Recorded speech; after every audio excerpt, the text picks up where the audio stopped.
केही टाइम अगाडि कालो पुलको यो फुटेको पाइपलाई लिएर फ्री कार वास, काठमाडौँमा झरना भेटियो जस्ता सार्कास्टिक कन्टेन्ट्सहरू निकै भाइरल भएको थियो। त्यो इस्युहरू अहिले चाहिँ के भइरहेछ त? कालो पुल जुन ठाउँमा एभ्री डे अलमोस्ट 40,000 मान्छेहरू आवत जावत गर्ने गर्छन्, त्यही पुलको मुनि रहेको यस राणाकालीन पाइप एभ्री टाइम पानी छोड्ने बेलामा चुइरहेको हुन्थ्यो र यसले गर्दा त्यहाँ हिँड्ने सर्वसाधारणहरू एभ्री डे त्यत्तिकै भिज्नु पर्थ्यो। अझ गाडी हुनेहरूलाई त फ्री कार वास जस्तै नै पनि हुन्थ्यो र अझ त्यहाँ नजिकैका बस्तीका मान्छेहरू त त्यो चुइएको पानी घर लिएर गएर खाने समेत पनि गर्दो रहेछन्। हामीले रफली मात्र हिसाब गर्दा पनि त्यो ठाउँमा एभ्री डे अलमोस्ट 20,000 देखि 30,000 पानी वेस्ट भइरहेको थियो। काठमाडौँ जस्तो पानीको हाहाकार हुने ठाउँमा त्यति धेरै पानी फाल्नु कतिको उचित हो त? यति पानी भनेको त हिसाब गर्ने हो भने एउटा नर्मल फ्यामिलीलाई अलमोस्ट 3 महिना पुग्ने खाने पानी हो। त्यति धेरै यहाँ खेर मात्र गइरहेको छ, त्यो पनि एभ्री डे। यो यदि विदेशको इस्यु भएको भए मेबी 5 मिनटमा नै त्यो फुटेको पाइप बनाइसक्थ्यो होला, तर नेपालमा चाहिँ यो फुटेको पाइप बन्न कति टाइम लाग्यो होला त? त्यो एरियाको लोकल गभर्मेन्टले यो इस्युलाई बाल नदिरहेको बेलामा के युवाहरू मिलेर एउटा क्याम्पेन नै लन्च गरे जस्ट टु फिक्स दिस फुटेको पाइप। त्यो भिडियोजहरू, कारवास, काठमाडौँमा झरना एन्ड अल पनि यही क्याम्पेनकै एउटा पार्ट थियो। अनि इभन त्यो पुलको मुनि क्युआर कोडहरू राखी स्क्यान दिस टु गेट त्यो प्रब्लम फिक्स भनेर पनि यो क्याम्पेनमा धेरै कुरा भएको थियो र यही भिडियोजहरूमा many youths gathered and commented their frustrations. Facebook, Instagram, TikTok जस्ता प्लेटफर्महरूमा डिजिटली स्क्याटर भएका यी सबै भोइसेसहरूलाई कलेक्ट गरी एउटा कमन प्लेटफर्ममा पिटिसनको रूपमा ल्याएर these voices were presented to त्यहाँको लोकल गभर्मेन्ट। तर के भयो होला? त्यो तपाईँलाई पनि थाहा छ, मलाई पनि थाहा छ। हाम्रो निकायमा पर्दैन, फलानामा जानुस् भनी पठाए। फुटेको पाइपको काम वार्डकोमा होइन, केयुकेएलमा जानुस्, त्यहाँ यो मान्छेहरू भेट्नुहोस्, यता कुराहरू गर्नुहोस् भनेर हामीले राम्ररी नै सम्झाइ बुझाइ वार्डको मान्छेले केयुकेएलतिर पठाउनु भयो। केयुकेएल गइसकेपछि थाहा भयो एउटा फुटेको पाइपसँग कति धेरै निकायहरू कनेक्टेड हुँदो रहेछ भनेर।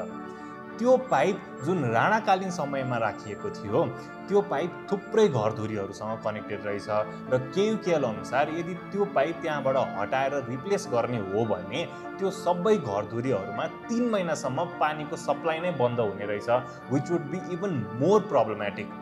र त्यहाँ पाइप फेर्नुको कस्ट र बजेट अझ धेरै एक्सपेन्सिभ पर्न गएको भएर केयुकेएलले चाहिँ त्यो फुटेको पाइपमा पानी चुइरहन दिएको अरे। उनीहरूको अनुसार त्यहाँ नयाँ पाइप फेर्नुको सट्टा एभ्री डे पानी खेर जानु नै प्रफिट हुन्छ अरे। अब यो कतिको रिजनेबल छ त खै? र फुटेको पाइपलाई पनि यदि केयुकेएलले टालटुल गरेर मर्मत गरे भने पनि 2-3 दिनपछि फेरि त्यो बाटोमा अर्को ठुलो गाडी गएर ठोक्काएर फेरि फुटाउने भएको भएर तपाईँहरू यहाँ होइन ट्राफिककोमा जानुहोस् अनि त्यहाँ गाडी आउन रोक्नुहोस् भनेर हामीलाई केयुकेएलले फेरि ट्राफिककोतिर पठाए।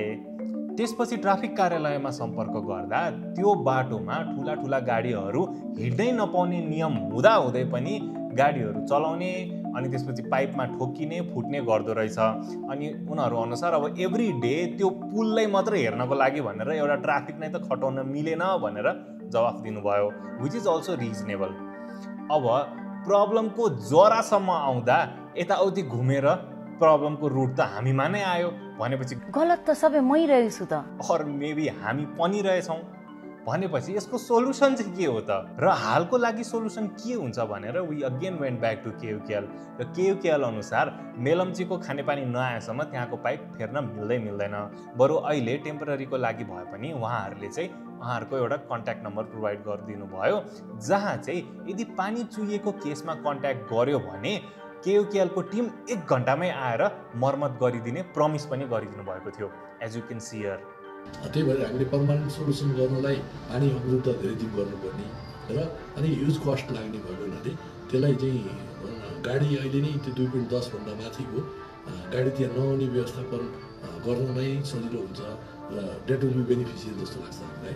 तर हामीले थाहा पाउने बित्तिकै या कुनै माध्यमबाट हामीलाई खबर आउने बित्तिकै विदिन चाहिँ 1 घन्टाभित्र हामी त्यो मर्मत गरिसक्छौँ। मर्मत गर्नलाई त्यति गाह्रो काम चाहिँ त्यहाँ छैन। र त्यो नम्बर सहितको भिडियो हामीले हाम्रो फेसबुक, इन्स्टाग्राम, टिकटक जस्ता सबै सोसल मिडिया प्लेटफर्ममा पनि अपलोड गरेका थियौँ र अहिलेसम्म अलमोस्ट 10 लाख जना भन्दा बढी मान्छेले त्यो भिडियो भ्यू पनि गरिसक्नु भएको छ। तर पनि त्यो ठाउँमा पानी चाहिँ किन अहिलेसम्म चुइरहेको छ त? अब त हामीलाई समस्याको जरा, हाँगा, टुप्पो, फेद सबै थाहा भइसक्यो, इभन सोलुसन पनि अगाडि आइसक्यो।